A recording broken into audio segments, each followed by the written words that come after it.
The sports supplement market is big business, but the reality is that most of these supplements have little evidence for a benefit. It is not all negative news though, as there is a small group of supplements that are backed by science and which can play a performance-enhancing role in some athletes. In this series on sports supplements, I will profile this group of supplements, and for this podcast, the spotlight is on caffeine. Caffeine is a popular go-to supplement for many athletes, and for good reason. Not only is it the key component of one of the world's most widely used legal drugs, and I'm talking about coffee here, people, it is also a sports supplement that is well supported by scientific evidence that it can offer a performance-enhancing benefit in some athletes by providing a small but worthwhile enhancement of performance over a range of exercise situations, from short duration events right through to endurance events.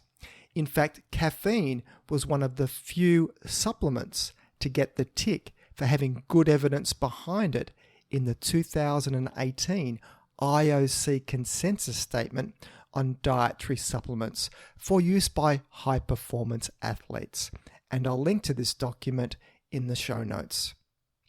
So let's go over a summary of those benefits. Caffeine use has been seen to improve endurance capacity, such as exercise time to fatigue and endurance-based time trial activities of varying duration. And this endurance benefit is seen across cycling, running, rowing, and many other sports. To put some numbers to those benefits, caffeine consumed during endurance exercise may enhance a cycling time trial performance by between about 3 and 7%. During short-term, maximal effort and repeated sprint tasks, caffeine taken around an hour before exercise results in performance gains of 3% for task completion time, as well as mean power output and peak power output during anaerobic activities of 1 to 2 minutes in duration. While for repeat sprint performances during intermittent team game activities, a 1 up to 8% improvement is typically seen. So how does caffeine work its magic? Caffeine is a stimulant that elicits many physiologic and psychologic effects in the body. While its mechanism of benefit is not fully understood, caffeine may enhance alertness and reduce the perception of fatigue and improve vigilance and alertness, as well as change the perception of work effort during exercise. It can also increase motor unit recruitment as well as muscle contractility, making the whole musculoskeletal system work more efficiently. There are also neurotransmitter effects and increases in endorphin release, which can increase feelings of wellness and give you the exercise high that people often experience after working out. Caffeine may also stimulate fatty acid release during endurance activity, as well as spare the use of glycogen. But these effects are not universal and likely not that important in overall performance benefits. Caffeine is readily absorbed and reaches peak concentration in the blood 1 hour after taking it, and it is maintained for 3 to 4 hours. So it is the window just before exercise that is best to take it, and then top up with additional dosing during endurance events of several hours in duration. So how much caffeine do you need to take? Although early research was conducted using high doses of caffeine at about levels of 6 milligrams of caffeine per kilogram of body weight, more recent research indicates that lower doses can provide similar performance benefits with less negative side effects.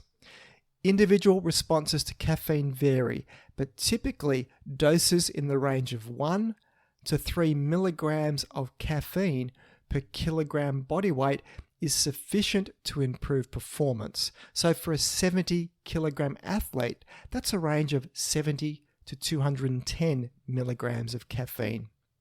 So what sort of dosage of caffeine does that look like? For context, a typical average espresso may contain around 100 milligrams of caffeine. So 2 strong cups of coffee could easily get an athlete at or close to the 3 milligrams per body weight kilograms figure. So because caffeine content of coffee can be quite variable and not all beverages may be suitable, so the use of caffeine tablets such as NoDoz are popular, which give a defined and known dose of caffeine. Then there are the popular energy drinks, energy shots and gels, which can contain caffeine, in which case the caffeine dosage should be given on the label. For example, a Red Bull contains 80 milligrams of caffeine per can, but there are energy drinks that contain even higher doses. Tea, chocolate and cola can also be sources, but the amount of caffeine in them is much lower. The research field of caffeine, though, has mostly used it in a pure form, with very little research looking at real-world use by drinking coffee, and for good reason, as the caffeine content of coffee can be so variable. But there could be other beneficial chemicals in the coffee bean outside of the caffeine.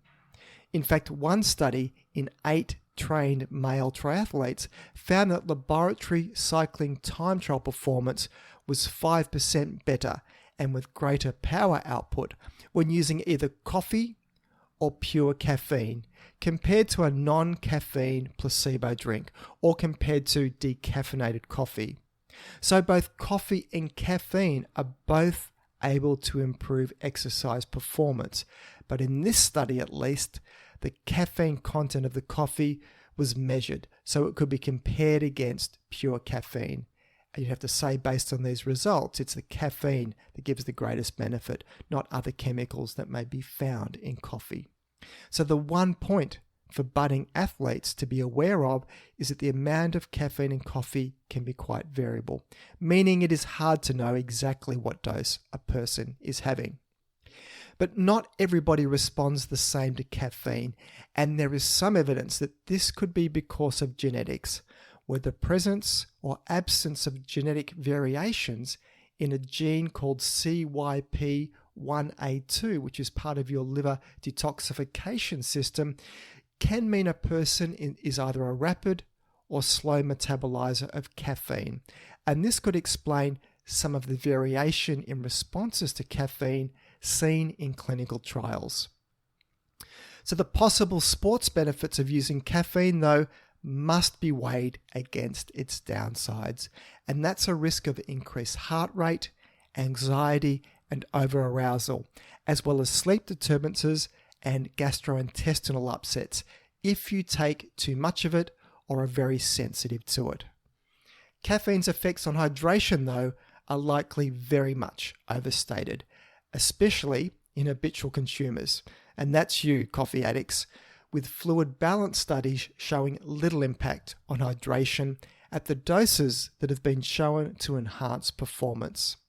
And more so, caffeine is normally consumed with fluid, so this adds to the positive side of the fluid balance equation.